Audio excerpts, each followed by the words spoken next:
My name is Bonny Ibhawah, and I teach at McMaster University in Canada.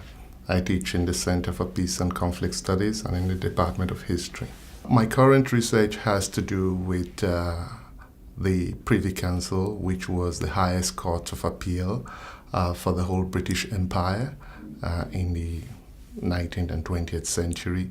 And I'm looking at cases from Africa that went all the way on appeal to the Privy Council in London, and in particular, how women's voices were expressed in some of those cases. The conventional wisdom has been that appeals to the Privy Council and other regional appeal courts were male-dominated, and in fact, these were usually men. But my research has shown that in some cases, although women themselves didn't bring this appeal, the cases focused on them. So they were called as witnesses and they were asked to give testimony.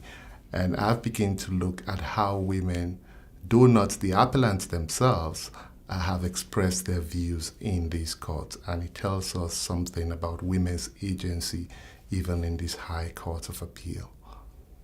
Well, the study of forced marriage tells us a couple of things about normal marriage. One of the things it tells us about is the notion of consent. What does it mean to consent? There's always the assumption that in cases of forced marriage, there is no consent. It's coerced.